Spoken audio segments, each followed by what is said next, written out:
planned for you. I'm Sam. I'm the host of Vegas Rock Dog Radio. And yes, it's a Brit living in Vegas. No joke. And, you know, today is going to be beautiful as always because we always have great weather. I mean, it's as simple as that in Vegas. Beautiful time of year before we start burning up like the surface of the sun. So you are listening to Vegas Rock Dog Radio. There are tons of places on the internet where you can connect with us. And our main place is the website, vegasrockdogradio.com. Now, you will find us on Periscope occasionally, Facebook, of course, Twitter, Pinterest, Tumblr, Instagram, all those great places. We have a fantastic blog, and that's where we tell people about new products, and we do some reviews, we do some giveaways, we tell you who's coming on the show and who's been on the show, because sometimes that's where our audience is on the blog itself, and they don't go anywhere else. They wait for my update. So the blog is called therockandrolldog.com. Of course it is. Everything's rock and roll around here. Now, we do have an app, and our app is under yap.us, yapp.us, and then just download the free app, which we love free, and download Vegas Rock Dog Radio. Of course, you can find us after we've gone live. You can find us on iTunes. You can find us on iHeartRadio. And you can find us pretty much on any podcast app after the show. We upload everywhere worldwide. And we have listenership from all over the place. I mean, I can't wait till we get to Mars. Then we might have listeners on Mars. What do you think, Jim? I'm not sure what to think about that. I got a dog being crazy right now in front of the microphone, and I have half a voice here. So, yeah, Jim's my co-host. He's a little bit under the weather. Mr. Twix is just jumping around the studio like he normally does. Thornton's kind of relaxing right now. And Miss Galaxy's in heaven. She's our other dog. So so there you go. You can find us all over the internet and all those various places. And before we actually bring on our guest, and we do have a really, really great guest with a great product. And you'll be so happy when you hear about this if you are a cat lover. Before we get started, though, let's talk about our update this week. Last week, I talked about our upcoming fundraiser that we just had, and that was the Monday's Dark, where we were the benefacting, that's not even a word, benefiting charity. And what we put together was this incredible auction of 40 items, including a guitar signed by Robbie Krieger of The Doors, no less. And we had a cool fire hydrant, a real fire hydrant that a friend painted for us, and some very strong men brought in for us. And then a friend of ours bid on it a lot of money, and then the strong men had to take it back out at the end of the night. Yeah, it weighed a couple 100 pounds. It was really heavy, but it brought in a lot of money. And Monday's Dark, every 2 weeks, it's a live show. It's a musical performance, and Jim has been part of the band since the beginning of Monday's Dark, 3 years now. So it was a little more than that, yeah. It was a really incredible night. We had about 400 people there.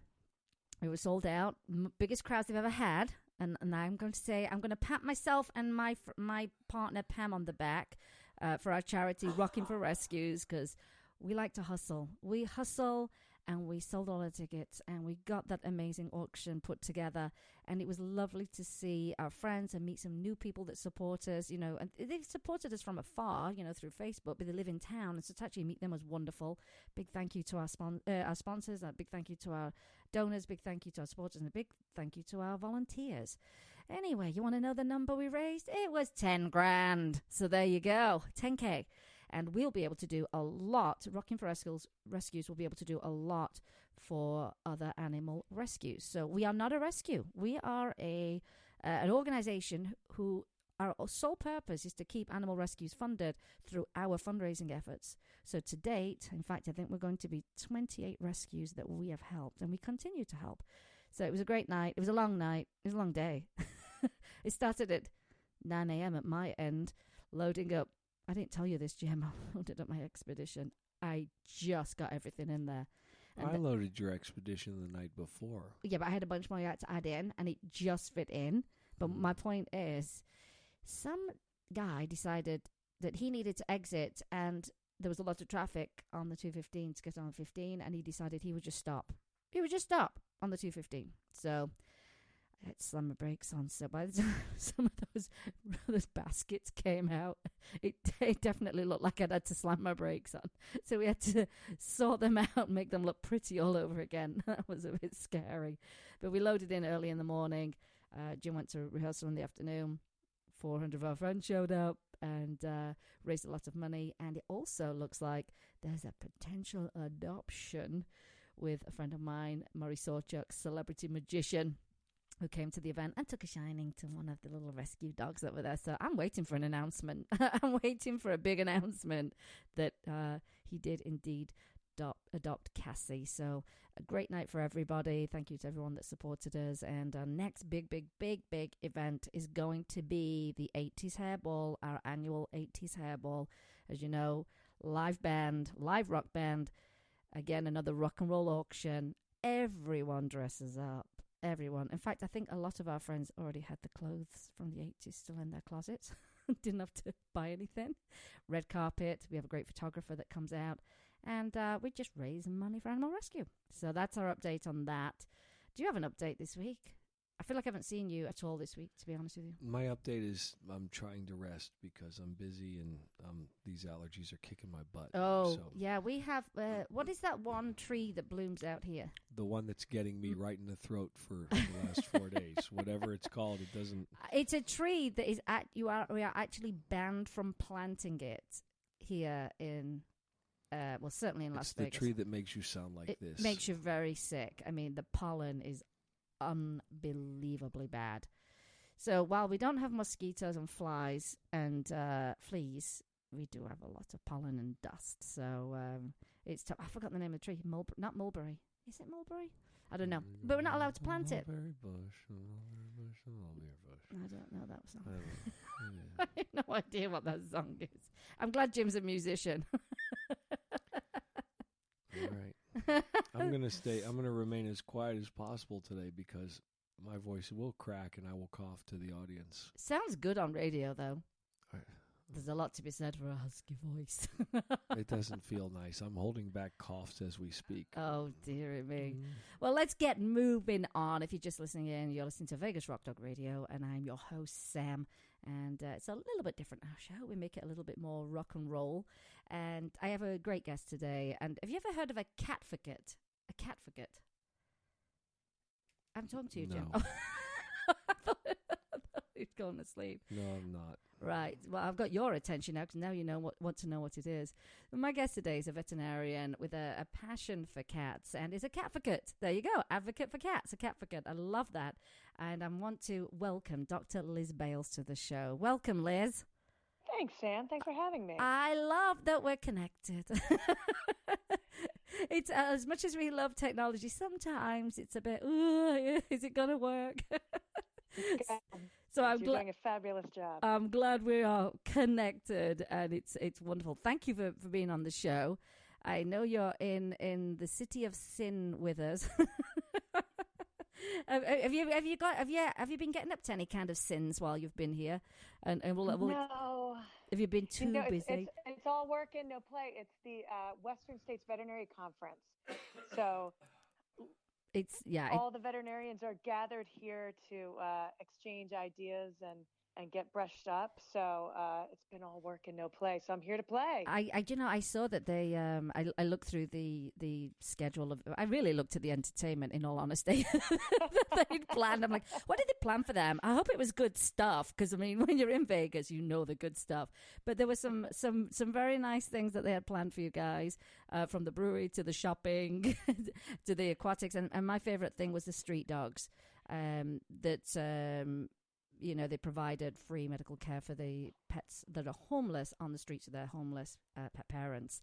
And we're involved in an organization here in Vegas, again called Street Dogs, slightly different spelling and everything, but they're taking care of dogs that are on the streets with their homeless owners. And so I was really thrilled to see that. I thought it was really wonderful. And it's amazing do they do that every year, do you know, at the conference? I can't say. This is my first trip out here for this particular conference, so I'm a bit of a rookie. And I've not heard them come to town before, so I usually do get to hear on the grapevine or somebody contacts me. So, hey, if it ends up being an annual thing, then it's something I can definitely promote prior to them coming into Vegas, because we do have a big homeless population, and it's very sad, to see. I mean, here's the thing, that they look after the pets more than look after themselves. Their pets are fed way, before they are. So, and I know there's a lot of judgment with that, which is terrible. But these pets are their companions, and it's all they have, and their family. So I'm a big supporter of that. And through our charity, we provide them with blankets and food and collars and bowls and anything that we can get for them to, make life a little bit easier. But I did oh, goodness me. Thank you. I did like that element. Now, this is weird because my dogs don't normally bark at all in the in the studio. He's excited about all that help you're giving. Exactly. Jim, do you want to let her out the studio? She's a little firecracker. She's nearly 11. Oh, she's the boss of us. I'm going to tell you, she is the absolute boss of us. And we just let her. We just think she's jealous that you're going to talk about cats today. Probably. She's like, don't you dare get a cat, because I'm not standing for that. She's a little missy, this one. She's nearly 11. Mr. Twix is about 3. They have the same energy level, and they're 5-mile-a-day walkers. And oh, my heavens. Come home keeping them in great shape. And come home and want to do it all over again. So, but they're running us ragged. That's what they're doing. Well, I'm so glad that I don't even know what part of the country you hail from. Where does Dr. Bales hail from? I am a proud, born and raised Philadelphian. Aha! My husband's from Pittsburgh. Great. Same states. It's always good to know. Well, it's definitely warmer here, isn't it? Yes, it's lovely here. It's absolutely lovely. They picked a good week. In fact, you know what? March is a great month to be here in Vegas, and April's wonderful. It's bearable, the weather. But yeah, you definitely got a great week for the conference. So have you been, as an attendee, have you been speaking? Have you been holding anything while you're here? Or are you here with your product? What was your main goal for coming here? I've been an attendee, and I have been speaking with all of the great the cat greats that are here, which has been super amazing, and doing a little media around town. Do you know, it's been really fun. I was going to ask you about that. You were at my channel, Fox 5, because I go on there every month. And so I'm going to ask, did you meet Cynthia, who interviewed you? Or, I was interviewed by Jason this morning. Oh, he's your cat guy. He was so much fun. Yeah. Wow. He's a dazzling cat daddy. I'm telling you, he's like the rest of us that are crazy about pets, and I love it. Me too. I've known Jason for, I don't know, 18, 19 years, something like that. Oh my gosh. And I get to go on Fox 5 every month as a Pet Pal Pro. And, how lucky. And it's just great to be interviewed by someone who loves animals. But he everybody over there, a lot of the morning crew are dog. They are. Lovers, yeah. They love it when we bring a dog in there. They get so excited. But Jason, let me tell you something. His cats are celebrities. He had Itchy and Scratchy, who have since passed. But when it was their birthdays, they had billboards on the strip. Like, how am I going to get on a billboard? The cats are on the billboard, and that's how popular his cats became. It's a new day for cats, and the cat daddy is really rising in popularity. There's more cats than dogs in America. I didn't know that. Yes, there's according to a recent survey, there's almost 86 million cats in America and 77 million dogs. Wow. So the cats are, now I love all animals, but cats are outpacing dogs in popularity. And it's about time. I mean, the cats have had a bit of a rough deal. It really is true. It's really true that we, and I'm so pleased to be a part of the movement, which I call the Catvocate movement. Yes. But we're putting cats out front. Yes. They're not the second-class citizen anymore. They're really just the most fascinating, wonderful pets. And there's so much to learn about them. It's not just a food dish and a litter box anymore. There's No. so much more to understanding what our cats need and how to make them happy. I think it's great to see these numbers changing, and I'm really looking forward to the shelters really focusing on getting the cats adopted. It always seems that their adoption rates are much higher for dogs than they are for cats, and I'm like, why are we not putting them in such a great positive light and saying these are a great pet to have? Well, there's some great work being done in that regard.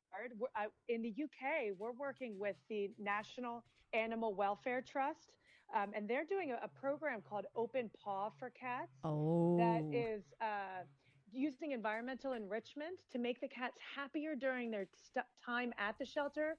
It's hard for them to be in little cages without enrichment, and they get nervous, and then they don't show themselves in their best light to people coming to visit. So shelters are really starting to understand that now and provide environmental enrichment for them during their shelter time. And it's not only improving their health and wellness while they're spending their time, but it's improving their adoption rates too. Oh, I believe it. We donate and help the Poppy Foundation out here, and it is run by a veterinarian. And she doesn't take a paycheck, but that's the cat shelter, and they're not in any crates, they're not in cages, they're open rooms, unless they have to quarantine or whatever, and they do show so much better. It just makes sense to me. There's still a local shelter, I think still has a very old-fashioned, I think uneducated way of dealing with cats. They were doing a thing recently, and it's just cage after cage after cage, and they were doing a checkerboard thing. One cat in a cage, one not in a cage, one in a cage, and I said, what are you doing? And they were doing this whole, it prevents disease. But I'm thinking, it's a checkerboard, and a cat can reach out and up to the next one on the right or the left, or down to the right and left. I mean, it was odd. And if you got... I have to say, I take my hat off to anyone trying to help animals. It can be thankless. It's certainly without a paycheck most of the time. And I take my hat off to anyone trying to help animals. But there is so much exciting progress in how to really care for our cats during their shelter time. And as these programs are successful, particularly Not, who's doing this in the UK, they're going to have that information available to other shelters who want to not have to reinvent the wheel. Yeah. And they can contact them once they've perfected their program for how to do that in your shelter, and then tweak it to what works for your staff and your facility. Oh, I love this. I just love it. We'll share that. Did you say Open Paw? Open Paw for Cats, yep. Okay. And it's the National Animal Welfare Trust of the UK, NAWT. Mm-hmm. I'm well aware of what they do. Of course, being from Britain, I'm highly connected still back home with everything. Oh, that's right. I'm really happy to see that, because sometimes I think rescues and shelters just get stuck in a routine. They're just, this is how we do it. You bring up a great point. We do get stuck in routines. And I think, we've always, we brought cats into our homes thinking they're just small dogs. And that's sort of the routine we've been in. Yeah. And we didn't realize that cats are so different than dogs and so different than people. And it just takes a little bit of our change in thinking to understand that our houses for a cat is just a big cage. And to keep them happy, we need to bring in a few extra things. And you agree? I think she does agree. Jim, you can let her out the studio. She can go and do her thing. And we need to bring in a few extra things and set up our homes just a little bit differently to meet the needs of the cat specifically, and not just keep thinking that they're small dogs. It's a new day for cats. I think I watched a documentary. I can never remember the name of them, because they always just. I bet it was The Lion in the Living Room. Oh, I haven't seen that one. I'm gonna have to. I'm gonna have to write that one down. That's homework for me. But what I find exciting is I love learning about we've got dogs. Jim's allergic to cats, but I love learning about dogs, and I think there's a tendency to be, you're a dog or you're a cat, you need to understand me. And I think we really go, we need to understand you a little. Well, you're absolutely right. Because the more we understand them, we can communicate so much better. Yes. It's like speaking the same language or body language as somebody else and understanding how to meet their needs. Or we so often misinterpret animal behavior as being vindictive or something negative, when really they're just trying to show us that this way of life isn't working. Yeah. And if we could just understand them a little better and make a few small changes, then our relationship improves so much. And Sam, something I really want to get across, and being so involved in shelters, you can relate with this. Did you know that the number one cause of death for cats is euthanasia? Oh. And the number one cause of euthanasia is behavior problems. Yep. Where people can't tolerate the negative behaviors that the cat's exhibiting, and they get sent to shelter where there's no room for them. Oh. And if we understood how to provide for them a little better and understood their innate needs a little better and could meet those needs in the indoor environment, those bad behaviors go away. And then we have the cat that we want. I agree with you on that. And I hear people say things all the time. They go, my dog's naughty because it does this, or my cat's really bad because it does this. And some of those things they're talking about, I'll go, well, that's a natural cat behavior. Yes. So I go, they're not being naughty. It's what they do. And so, and the trick is to redirect that normal behavior for that species into a way that's good for you and for the pet. And it's possible. It's possible. And there's nothing better than understanding your pets better, because the communication makes sense. I mean, I was talking about lip licking in dogs. They flick that tongue, and when they're a little bit nervous and uncomfortable, and people miss it. They miss that body language. And if you can see it, then you can change the situation, the scenario that they're in, and understand what's going on more. I find it absolutely fascinating. I love it. This documentary I watched, it was about dogs, and it was called. Every documentary has the word dog in it, or cat. I watched that many of them. But it was very in-depth about us understanding them and reading them properly, instead of, I'm frustrated. Why don't you understand what I want from you? Yeah. And I think it would be easier just to really, really observe. I would say probably the best pet parents are probably those that have dogs who are deaf, where they have to really use sign language. Yeah, and you're looking at each other in a body language, and I think they're very tuned in to that. Yep. But I do find it interesting. I wish more people would just, like, hey, just watch this video. It'll help you, just understand a little bit more about your pets. And, it'd be great if at the time of adoption, our shelters could, they're doing so many wonderful things, but if they could go that extra mile of trying to give a little bit of that behavior communication information. Oh, we talked about this the other day, Jim and I, and we work with tons of rescues. I mean, tons of them. And there's no regulation. I mean, if I knew nothing about animals, I could still open a rescue tomorrow. But I don't have a behavioralist on board. I don't know anything about body language. I don't know anything about diet, for animals. I don't know about training. And so I said to Jim, gosh, I really do think that we need to have some regulation. You can't open a salon without, having being qualified to cut somebody's hair or do someone's nails, So, and I mean, this is the welfare of animals, and I would really like to see that come into place, because everybody's intentions are good. They want to save animals. The mistakes are made. I mean, they're made a lot of the time. Nutrition is a big thing for that I'm very interested in right now. I had Cole Harrington on, the director of the documentary Pet Food. And I'm starting to see, I said about his documentary, I said, this is kind of the blackfish of the commercial pet food industry. And it's really opening up people's eyes and their ears. And I'm seeing this lovely movement, like you're having the movement with the cats, of, I'm a little bit interested in food now because I watched this documentary and I kind of didn't like what I was, watching. And I love it when people, all of a sudden, it's like, whoa, the light bulb goes on. And hopefully this is going to be the same thing when it comes to our animals, particularly if you're adopting an animal, is are we really trying to understand them so that we can communicate better? And I would love to see a really big influence on people from, seeing other people do it, and other shelters do it, and other rescues do it. Say, body language is a big thing. We teach you a few things. So I think we're in exciting times, wouldn't you say? because we've come a really long way. Yeah, we have come a really long way. And it's the time for the cats. I'm telling you, it is time for the cats. Well, you know what? Let's take a quick break because I want to talk about something like you're saying. We're talking about some behaviors that people aren't that think are that desirable, but why we see some of these behaviors and how we can fix them through this amazing product that you've created. So hang on in there. We're going to run a quick couple of commercials and we'll be right back. So you're listening to Vegas Rock Dog Radio with me, Sam, your host, the Queen of Rock and Roll Dogs. It's Rock Dog Radio. Pets, people, pop culture. Vegas Rock Dog Radio. Pets, people, pop culture. At Carl's Jr., not only do we make you happy with our delicious charbroiled burgers, but we also make your dogs happy. When you come through our drive-thru with your furry friend, we'll offer your dog a treat. If not, always ask for one. We love to see their smiling faces.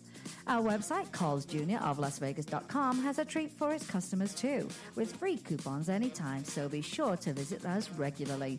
Carl's Jr. is a proud and active supporter of dog adoption in our community. You can find us at Carl's Jr. of Las Vegas or on Twitter at Carl's Jr. of Vegas.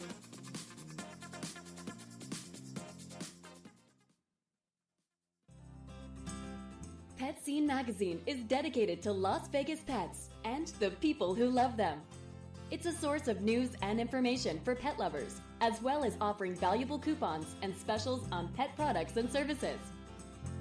Find them online at www.lvpetscene.com or look for them on Facebook. Vegas Rock Dog Radio.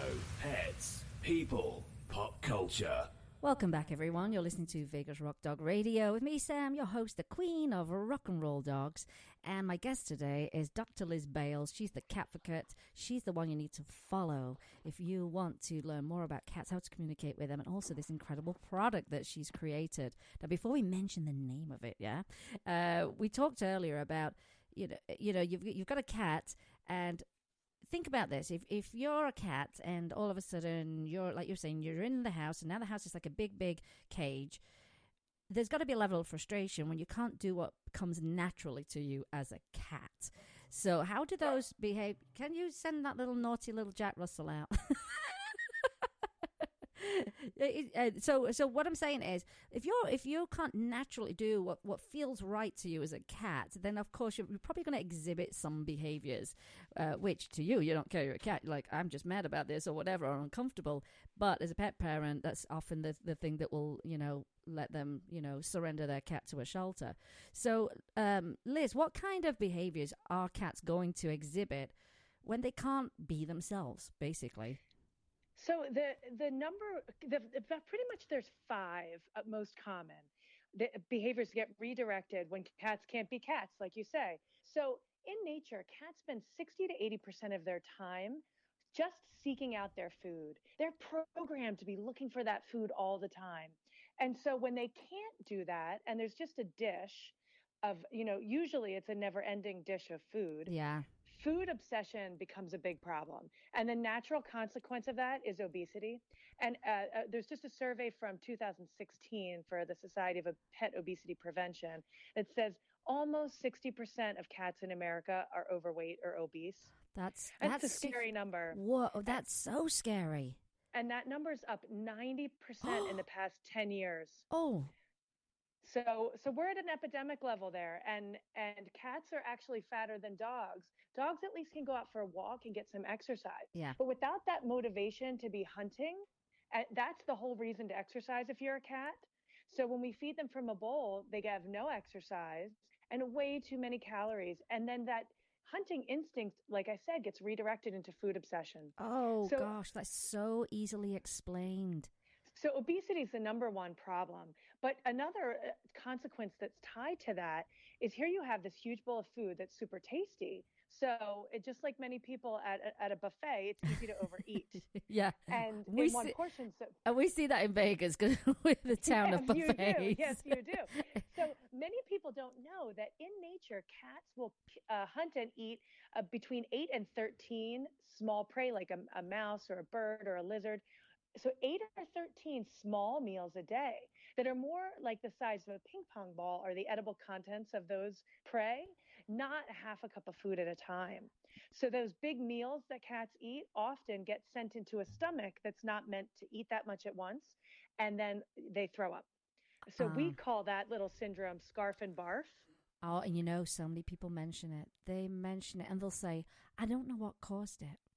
And the way we're feeding them is directly related to it. So I can see there. I mean, it's very simple. We've removed their ability to hunt for their food, and like you said, replaced it. Wow, and redirected it, and now it's a food obsession, and now it's a ton of food at once, and there's you've removed the incentive to hunt, and so gosh, that's a huge number for obesity. That's a huge number. And I'm sure, and I hear it all the time, people, it's like killing them with kindness. Yeah. Have another donut, when, they should be eating them a bunch of donuts. Right. But they feel like, it's how I show my love for my cat. But ultimately, it will drastically affect their weight. So what's that percentage again? 60%? Yeah, 60%. And then the other consequences are not quite so obvious. But if you really love your cat, you should know that the loss of the ability to be a cat, to enact their natural hunting behavior, actually makes them depressed and anxious. And that anxiety can make them more likely to be destructive or aggressive because they've got nothing to do with that pent-up instinct. Wow. And if they're hunting, did you say up to 18 hours a day? No. How many hours a day? Cats actually sleep about 15 or 16 hours a day. Oh, so it's the opposite way around. So, yeah. But it's 60 to 80% of the time they're awake, they're hunting. And it's a great point that you bring up, too, because they sleep so much because they need that energy to hunt. And then we take that away from them, so they kind of just sleep all the time. They give up. So you can see where they're not burning calories, they don't get exercise, they don't get stimulated. And you talk about this environmental enrichment, and that's what you mean by that. Is are we stimulating them? Do they get to move around, and do they get to satisfy that hunting instinct? And no, it's been removed. It's been removed. And then the one that's so curious and interesting is actually urinating and defecating outside the litter box, which is a big one that'll get you sent back to the shelter. Oh, yes. You hear it all the time. That can be closely tied to a lack of environmental enrichment. It's a really kind of a crazy, twisty path, but the stress from not being able to be a cat gets redirected into sort of such a strong internal anxiety that it becomes urinating and defecating outside the litter box. Gosh, I know that people are going to listen to this show and they're gonna pinpoint on some of these issues themselves. They are, but then when you're explaining why some of these behaviors happen, and then you're like, oh my gosh, there's going to be a solution to this. I know there is, and that's why I want to talk about your product. I think it's genius. I mean, Thank you. Absolutely genius. And it's called the NoBowl cat feeding system, correct? Yep, the NoBowl feeding system. Yep. Yeah, and it is a system. So, and I took this right off your website today. Scientists agree cats need to hunt, not be served from a bowl. The NoBowl feeding system replaces the bowl with the hunt, letting your cat stalk, trap, and play with its food the way nature intended. And the NoBowl feeding system satisfies your cat's inborn instinct to hunt. And that is your quote there. I think this is going to be such a relief for so many people. And you know what's great for me? A lot of people look to me for solutions. They'll say, Sam, my dog's doing this. Or do you know of a good trainer? Or do you blah, blah, blah, blah, blah. And I'll be able to give them this information. I say, you know what? How you feeding your pet? How you feeding the cat? That's it. How you're feeding might be even more important than what you're feeding if you're a cat. Yeah. Oh, gosh. I think this is so exciting. I've not seen a product like yours. I don't think there is one on the market, though, is it? It's just you. There's not. So I'm a vet. I've been a vet for 17 years, and I would hear this information over the past 2 decades from the time I was in school. And then in 2014, I went to a 3-day feline internal medicine conference. And these issues came up over and over and over again when we were talking about all the most common health problems of cats. And at the end of the thing, I heard that statistic that I told you, that the number one cause of death for cats is euthanasia. And I thought, wait a minute, we know what cats need. We know when we don't give it to them, it's causing the most common problems, and then it's causing them to be put to sleep. So in essence, we're not treating the number one cause of death for our patients. And I said, well, somebody needs to do something. We need to change it. And so that's when I changed my whole life. Honestly, I never expected to do this, but with no other solution available, I decided to create one. It's incredible. And you know what? It's changed your life, but you're also changing the lives of cats that, like you say, may just end up being euthanized just because someone doesn't like a certain behavior and is not, or I'm not saying not figured out, because it's not easy to figure out why it's happening, but to find a solution, this is just amazing. So how does the NoBowl system work?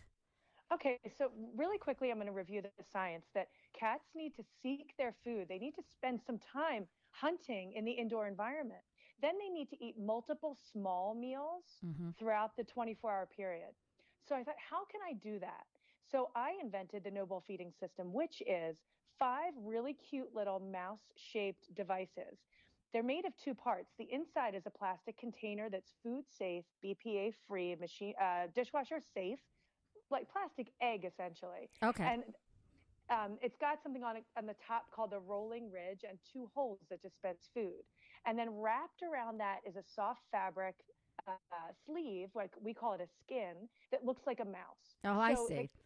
So the cat can use its claws and paws and teeth and face to really interact with that prey if it wants to. Every cat does a little bit differently. It's been so fun to watch all the different ways that cats love to play with the NoBowl.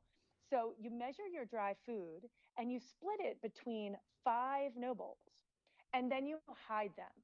So now your cat spends its day seeking out each one of 5, has 5 hunting opportunities in the day. When it finds one, it has to play with it and interact with it to dispense the food, and then eat just that small portion at a time before either resting or going to hunt again. So it's 5 small portions that it's got to hunt, catch, play, and then eat in the 24-hour period. That's incredible. And the great thing for the cat parent is it only takes about 2 seconds to do, because you just zip, fill it up and hide it in the morning. It takes me about 2 minutes to fill them and hide them, and then my cat has a whole day's worth of fun. And you know what? You have to feel better about your cat being a cat. I mean, I love when we make our dogs food and we do raw and whatever, and I feel like, oh, I'm giving them good stuff and I know what I'm giving them, and it makes me feel really good. And I would just think, as a pet parent of a cat, you would just feel the same way, like, I'm satisfying and this need, and and you'll see changes.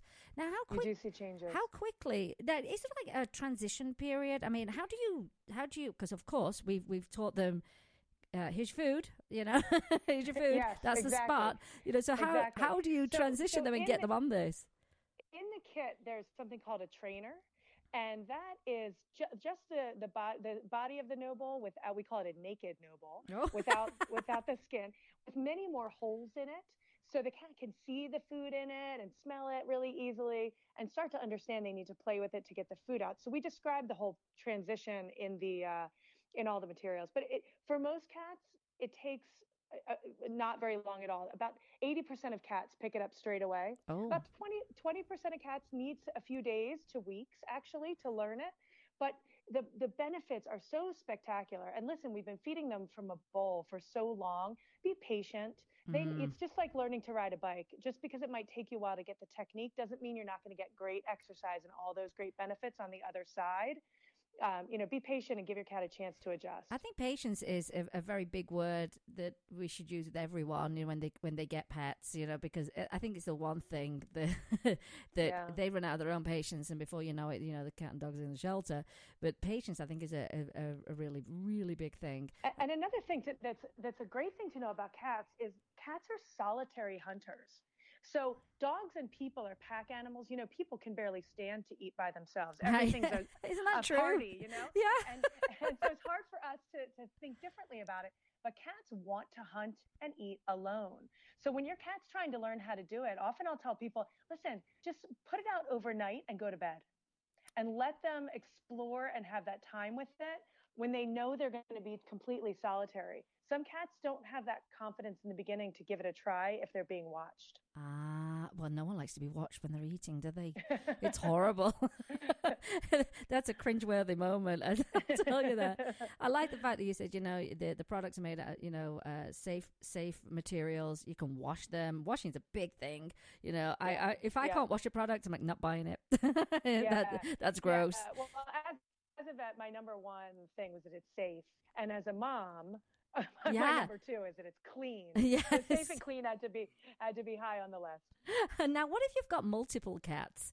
I have a friend who's got a lot of cats. How does that go down? Are they territorial over them, or how do you? Let's talk about multiple cats, and then let's talk about. After that, let's talk about if you've got cats and dogs. So it's a great question. So multiple cat households, if you read the behavior literature, there's a little tag phrase that they use, which is called multiple and separate resources. So just because you have 10 cats doesn't mean that each one isn't a cat, and they all have their individual cat needs. And we need to think about that in the multi-cat household. So we said cats are solitary hunters. They want to hunt and eat alone. So actually, when we feed them from a dish or two or three in the kitchen and they all have to eat in one space, that's actually very stressful for them. Cats don't have great ways to show you their stress other than vomiting and urinating and defecating.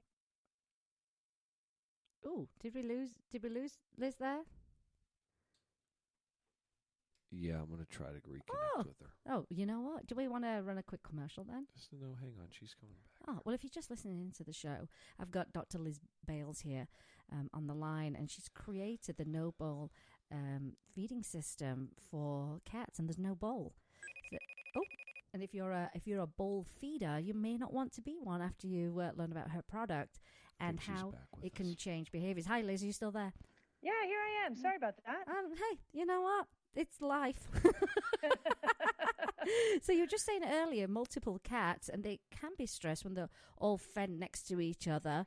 And they don't have a great way to show you that they're stressed, other than vomiting or urinating and defecating outside the litter box, or fights. So really, NoBowl feeding is far superior because it gives cats the chance to hunt and eat alone the way nature intended. So you would get one kit per cat and give those multiple and separate hunting opportunities throughout your house. For most multi-cat households, that works brilliantly. In fact, in our trial group, so we trialed this before we put it out on the market. And we had a 5-cat household in our trial. And that household had daily vomit and daily fights. Which is stressful, isn't it, for everybody? Stressful for everybody. And when she started NoBowl feeding, she had 1 vomit and 1 fight in 30 days. Oh, gosh. That's amazing. 5 Isn't cats. It amazing? That's 5 cats. 5 cats. And so when you meet their needs, those troubles do start to melt away. Now, in the case where one or 2 cats hunts faster than the others, you might need to close the door and give certain cats different amounts of time to hunt and eat alone if some are outpacing the others. But in general, it's really not a problem. Do you think they get into kind of a rhythm, of eating, and you know what I mean? Do you find that, like you're saying, some are quicker eaters than others, but do you think they eventually kind of get on the same kind of schedule, would you say? Yes, for sure. They come to expect what we deliver. So yes. Sort of like, if you eat lunch every day at noon and someone asks you to wait till 1 o'clock. Oh, yes. That's a rough day for me. So we need to remember that when we're transitioning them, and that's where the human patience comes in. Oh, I get so excited with something so innovative that will solve problems and just make happy cats in homes. It really does. In fact, I just got an email this morning from someone who bought the NoBowl feeding system in December. And I'll tell you, these make my day as I'm out here trying to help cats, and sometimes you forget that it's working. And this person had bought the NoBowl feeding system in December and sent an email this morning saying that we changed their cat's life. Oh gosh, and their cat is so happy. Oh gosh, that's got to feel good. It just makes your day. And we did a survey recently because now we've had the product available since October, and 80% of our customers say their cats are happier. Oh gosh, that's a big percentage. And if you know cat people, I don't think you could get 80% of them to agree about much. That's why I love them. I'm glad you said it. We're very independent, but happy is happy. Happy is happy. Now, what do you do? Say you do wet food or you feed raw food. Can you use it in that, or how can you incorporate it? How do you go down that path? I'm so glad you asked. I'm working really hard to trying to find a way to meet all of those criteria of being able to interact and hunt for the wet or raw in a way that's safe also to the people. Yeah. And keeps the wet and raw food safe. And I haven't been able to do it yet. So what I recommend is that you feed your wet or raw in the way that you normally do, and incorporate a treat or freeze-dried treat or a small amount of kibble that you're comfortable with and that's okay with your cat. You don't have to put a whole portion in the NoBowl. Even 1 or 2 treats inside each one and then hidden around the house still provides that seeking and exercising that your cat needs. Which is all a benefit. I mean, that's your environmental enrichment, isn't it? In fact, I don't know. Do you know who Ingrid King is?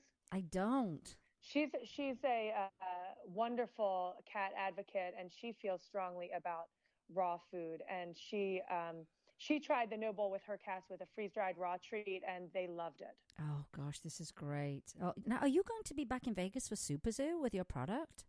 Well, we were here last year, and actually we were Best New Cat Product last year. Oh, you're so fabulous. It was a thrill. So I'm not sure what August will bring for us. Well, I have a tendency to have everyone just meet me in the press room because that's where all the snacks are and the drinks. And all the good swag and the comfy seats, and we really think they need a proper bar in there, though. Oh, there you go. We need a bar. It's Vegas, for goodness sake. I can only imagine that your product has just been wowing people and retailers. Are you finding that retailers are really jumping onto your product and saying, "Oh my gosh, we need this in our stores"? Because there's the education component, we're mostly selling it direct or through veterinarians. There is a little bit of learning to do, and so we are not really pursuing the retail market until we can be confident that the cat owner understands the importance. Oh, I'm so impressed. I'm just so impressed. In my head, I'm thinking that's another one to add to my list because there's just certain things I recommend to people. Like, you need this, this, and this, and this, and this, and then we'll add this on top. And I'll be sharing this with the Poppy Foundation. I say because they're on the right path anyway. I mean, all their rooms are open, and the cats get to be cats. And I think they're going to be very excited when they get to hear about this product. And I'll be the one that tells them about that because they need to know. And I just think it would be, oh gosh, this is so exciting. So you're not sure if you'll be back for Super Zoo? Oh, because, we like to have fun here in Vegas, and hang out with people that show up in town. Well, you never know. We might be. So right now, if a cat parent wants to get your product, they can buy direct or they can get it through, a list of veterinarians, which is great because the veterinarian can actually explain it as well. That's it. And sometimes people are a little bit better at listening to their veterinarian. Now, do you find, as a veterinarian yourself, do you find it difficult to tell people that cats are obese? Because I'm sure you're probably saying it a lot these days. Is it one of those, like, a touchy subject? I don't think so, because I would be direct with someone whose cat had fleas. I would be direct with someone whose cat, had kidney disease. And it's a disease. Yeah. And it's making them sick. So I tend to be very direct about it. It's not something to feel judged about or feel shameful about. It's something to address. Yeah, I mean, I'm like you. I'm very black and white. Some people aren't sure about it. It's my job, Yeah. It's my job to you're paying your good money to come and get my help and my opinion, and it would be not doing my job if I didn't tell it to you straight. Yeah. How do you actually? Is there a specific test that you do? I mean, of course, there's a visual test. You can probably eyeball and go, "Ooh, your cat's overweight." But is there something you specifically do to actually determine that? So there's been a ton of work done to try to come up with some sort of gadget that will do it, other than a scale. But it's mostly your hands. There's something called the body condition score, and it's from 1 being a rack of bones to 10 being the shape of an ottoman. And it's based on certain visual parameters and also feel. So a very healthy weight cat, you would, with very gentle pressure, be able to feel the ribs. And not, have 2 inches of flesh between you and the ribs. I see. Yeah, because you get some cats that have a lot of hair. that can look like they're big and overweight, and they might not be underneath all of that. Yeah, exactly. And so it's the skilled hand of the veterinarian. And something else to bring up is because cats are inside and, protected from so many of the elements that used to make them end up at the veterinarian, most people think they don't need to go. I know. But I really do want to explain how very important an annual exam is to the veterinarian, because there's so much that you just can't tell because of that fur, like you said. Inside the very back of their mouth, it's those back teeth that are the trouble usually, not the front ones, that you really can't see, the average pet owner can't see. And heart disease and abdominal masses and things that really do take a veterinarian to uncover. So once a year, try to get your cats to the vet. I so agree. I think some people think it's a waste of money, and I'm like, you know what? You catch a lot of things, and we're not the experts. I think we know when our pets are acting not normal. We know that, and I think that's what usually will prompt a visit to the veterinarian. But yeah, those regular checkups, so important. Our vet always says to us, "You're like the best pet parents ever. You keep your dogs at such a normal weight." Yeah. Because usually they go, "How much do you think? How much does she weigh?" We know exactly how much they weigh because we don't mess around with their diet. We don't give them junky treats. They don't get any of that rubbish. In fact, we feed them better than ourselves. We absolutely do. But another cool thing about cats is just how, and this is a marvel to me, they are so good at hiding their troubles. So dogs and people live in groups that we kind of count on each other. If I'm having a bad day or I'm sick, you're going to help me out. It's a good adaptive mechanism for me to show signs of illness, because that's how I'm going to survive and get help. But cats are not. They can live in groups, but they're solitary. So if I'm a cat in trouble and I show that I'm in trouble, I'm going to be somebody else's dinner. Gosh, yes. Wow. So cats have adapted to not show distress or illness. This is for survival, isn't it then, really? For them, it really is, yeah. Where it's so different for dogs and people. So by the time your cat is showing you something's wrong, something's probably really wrong. Really wrong. Yeah. I mean, all honesty, I know people will do their annual exams, but so much can even crop up within that year. And we've got friends that say, no, I'll take them every 6 months. I'd rather get them checked out, do the blood work, and just make sure we're on top of everything, because things can happen rather quickly. They can. And it one of the it's preventative is always the best way. And I think, trying to get people to understand the value in that, because, like you say, when you get to a point where there is something wrong, you really are going to be paying out. There's a lot of work being done right now by the American Association of Feline Practitioners with something called the Cat Friendly Practice, and another organization called Fear Free, to try to help those visits be less stressful for both the owner and for the cat. I can imagine that people do stress out and say, "Oh, forget it, I'm not taking the cat. It's too much. I can't take it." And just getting in the carrier sometimes is the end of the whole day. And there's some great tips on how to make that carrier experience, which is really the start of the veterinary visit, right? Oh, it is. If that goes badly, you're kind of shocked. It's over in a heartbeat, isn't it?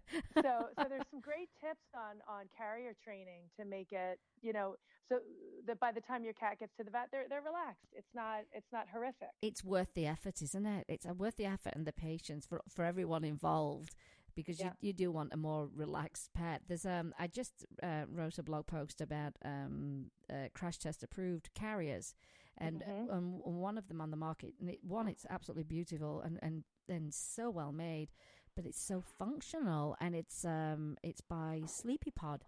And it's got a dome top. And the great thing about it is zip that whole dome off the top. And if you know you've got a vet visit coming up, then you use that as your cat bed or your dog bed leading up to that. So used to being in and out of it. It's comfortable. They're familiar with it. They understand the smell of it. And then you just put your dome on. It's mesh. They can see out. But you can then put them in the car for a few minutes, get them, clipped in there, and they get used to that. But they're not getting into a foreign crate or a crate they're getting once a year. So it was their bed, and now their bed's moving into the, into the car. And it's so worth it. It really is worth that time. You have summed that up so beautifully. That's exactly it. Because there's nothing worse. I would get distressed just thinking my dogs were scared because they were getting in the car, because they don't like the car sometimes, and especially if they know where you're driving to. My Jack Russell, she knows exactly where you're going. All of a sudden she goes, oh no, we're not going over there, are we? They are so smart. And so if we make it a stressful experience, the next one's going to be even worse. So yes. the more that we can do to make them relaxed and comfortable, then it just makes it easier on everybody. It is great to read about the Fear Free initiative and how so many people are getting qualified for it. I think it's wonderful. I just love it when we just do things that make things better for our pets.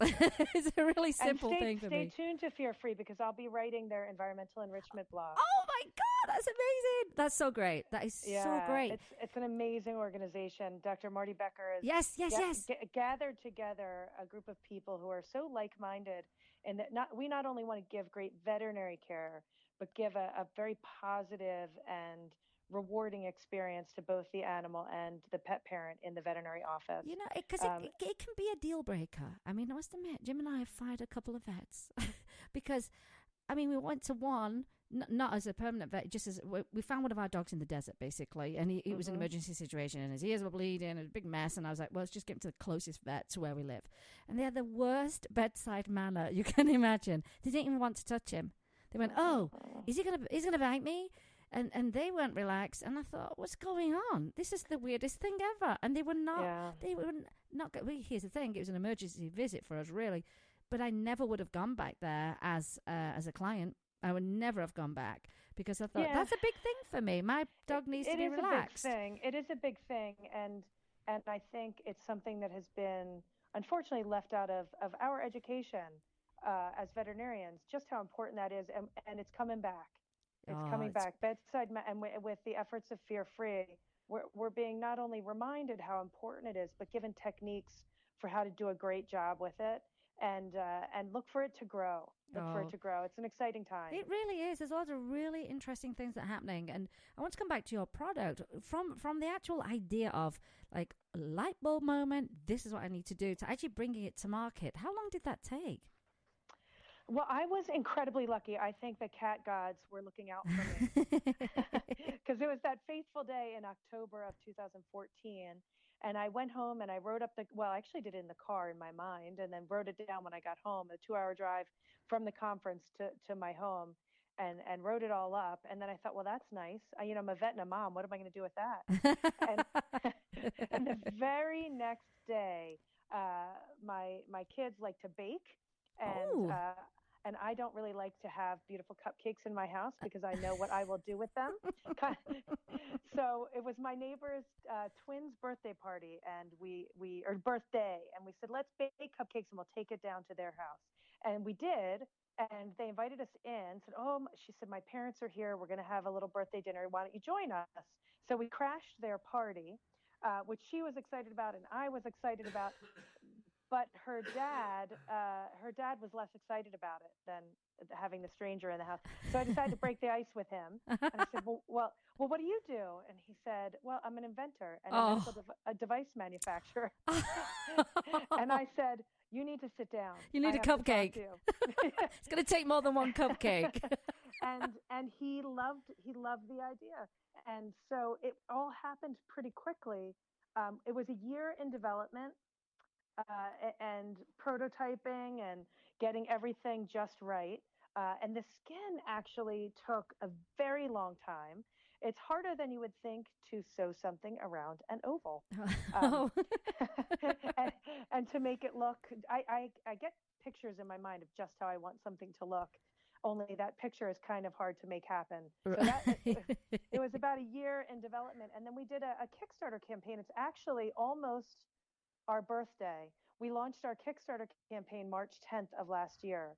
And the crowdfunding was just so important of those early believers in being able for us to come to market. That's got to be so exciting because that is saying we believe in this product. That's got to be so exciting that people you don't even know are like, oh, they're backing us. It was an incredible experience. It was incredible. I don't think I slept for 30 days. So if you're not familiar with Kickstarter, the way it goes is it's a 30-day campaign, and you pick a goal that you want to achieve. And if you don't meet that in 30 days, you don't get anything. Oh, good grief. And if you meet it in 30 days, then all those people who funded you get some of your product. Oh, wow. So it's really exciting. And Kickstarter's not really where you go for cat stuff. it's usually more technology or clothes or watches and that kind of thing. So we really didn't know how it was going to go. You probably just stood out. They were like, cats? What's going on here? And maybe it was all meant to be. And it's hard to stand out. I'd have to go back and look, but there's thousands, if not tens of thousands of things on there at a time. So it's pretty hard to stand out. It's a unique way, isn't it, to get backing when you've got such a great idea. And I've always said products that solve a problem are always the best products. It was such an amazing experience. So we made our goal in 4 days, not 30. Oh, are you kidding me? In 4 days. It was so exciting. So we ended up making 400 times our goal in 30 days. Oh, you're a rock star. You're a cat star. Well, the cat people are the stars. The cat people are the stars.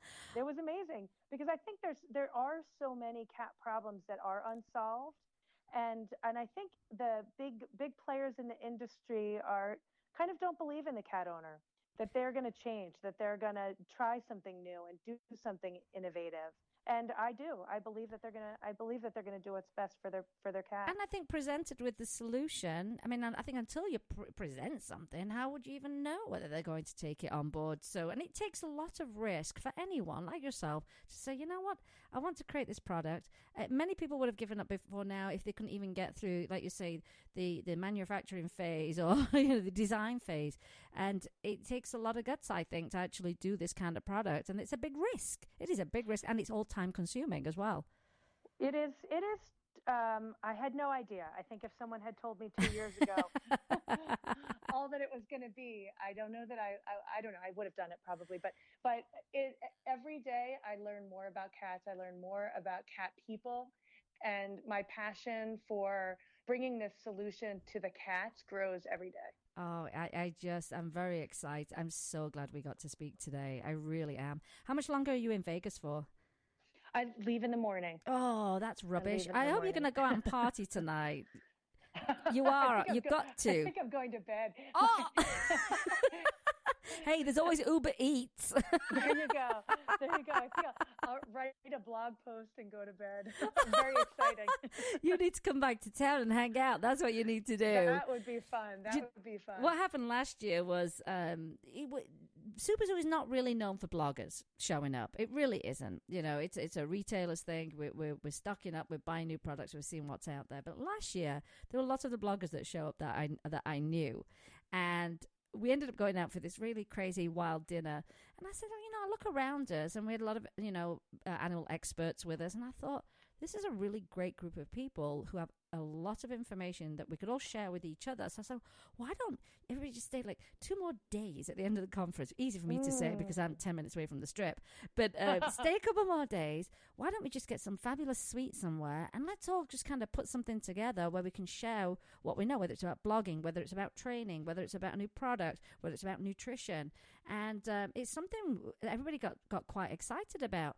So I was talking to, and you probably need to connect with him if you haven't already, Phil Chang from Hubber, the Hubber Network. Oh, yeah. And I'll send you a link for this.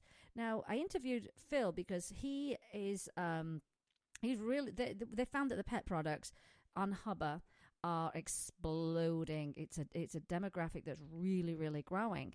And so I didn't come on because I wanted to talk about, pet retail, for anyone that's in pet retail, whether you sell online or whether you've got a store, and the trends and what was coming up and how much more money we're spending on our pets. Well, he's going to be here in town also, from what I can gather. So I kind of threw it out to him a little bit, and I was like, well, let's even get everybody together, just stay a couple more days, and let's just start networking and sharing information because we're all here. It would seem such a waste not to do that. That's a great idea. So I have to reach out to Phil, but Hubber's a great, it's an interesting platform where it's companies can upload their products and for people to see them, review them, and also connect you with bloggers and other influencers that makes sense for you to partner with and say, hey, we need to get the word out. Oh my gosh, we've got this incredible cat star on Instagram with 100,000 followers. How do we work with them with this new product? And it's building partnerships, really. That's what it is. And it's a growing platform, and it was very interesting to speak with Phil. It was very interesting because, of course, they've got their thumb right on the trends that are happening right now. And he said cats were coming up. Cats were coming up with dogs too.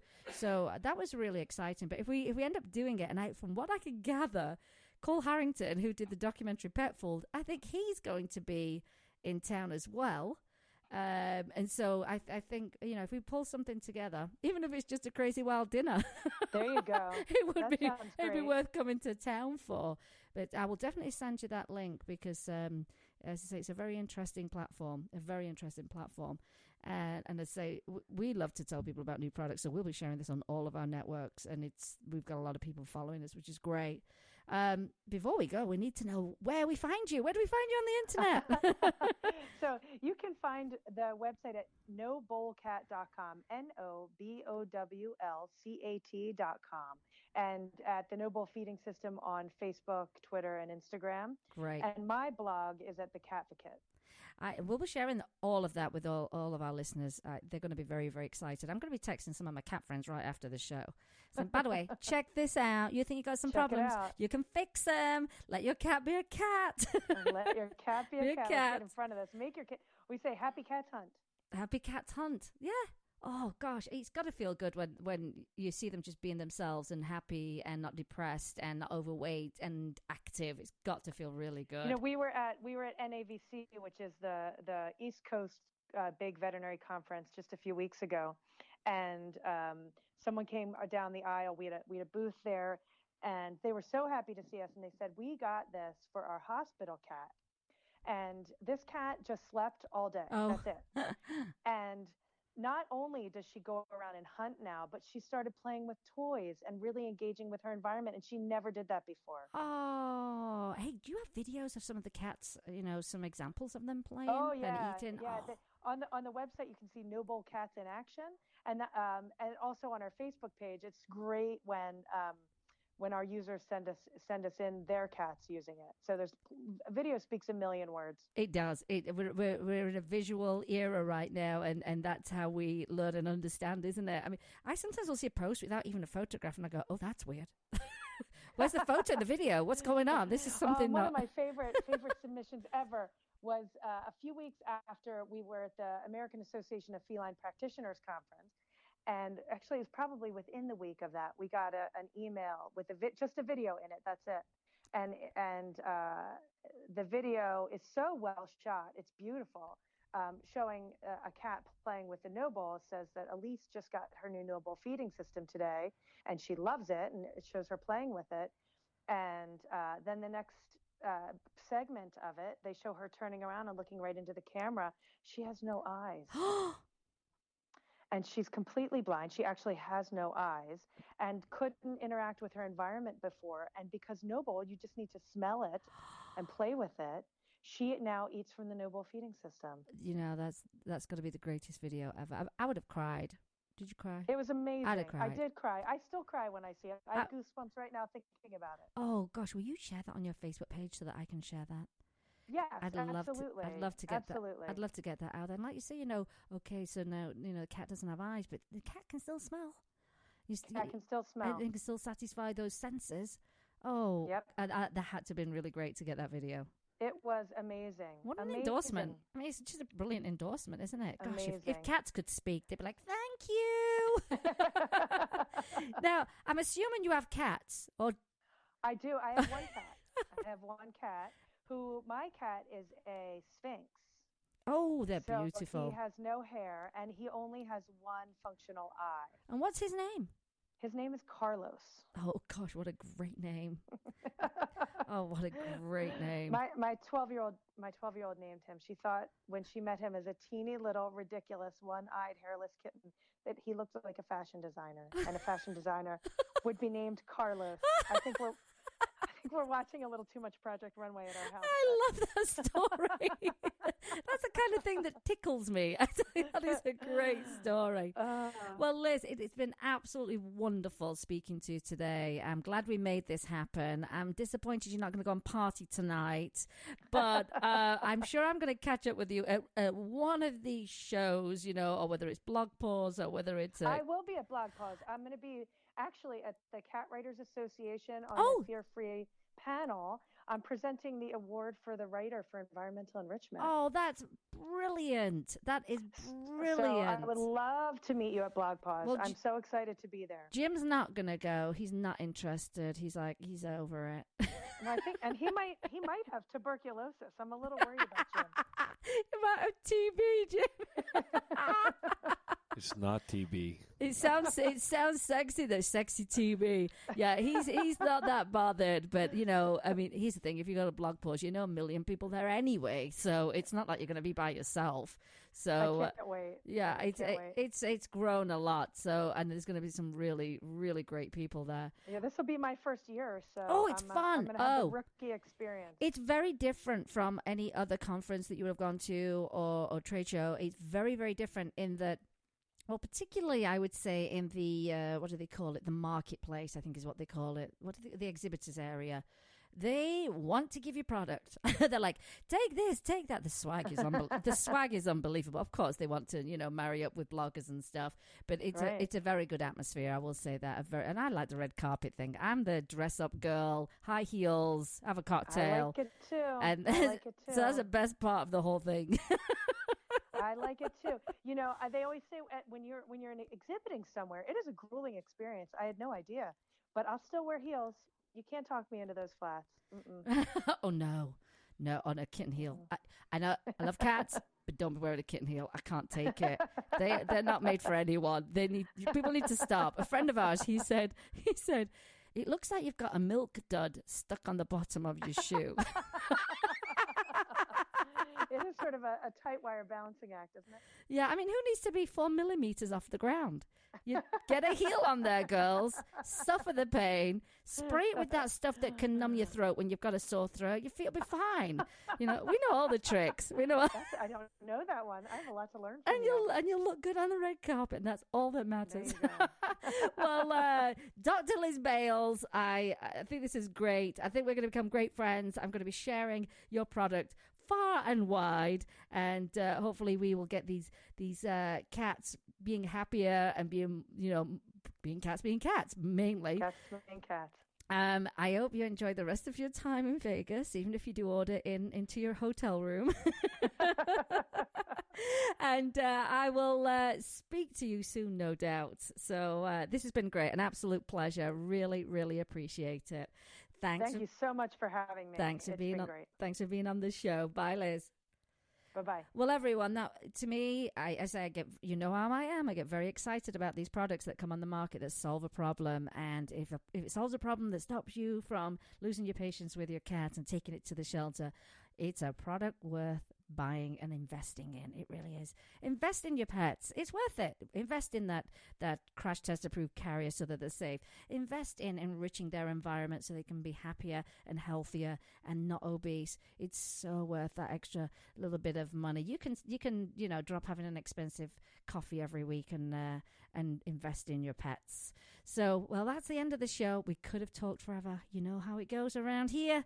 But it was great to have Dr. Liz Bales on the show. And we're going to put all of the links up on Facebook. So remember, you can help an animal in need. Either rescue, adopt, donate, volunteer, share their information, or buy them the NoBowl cat feeder system. Rescue your next family member. Replace the word shop with adopt. And be kind to all animals.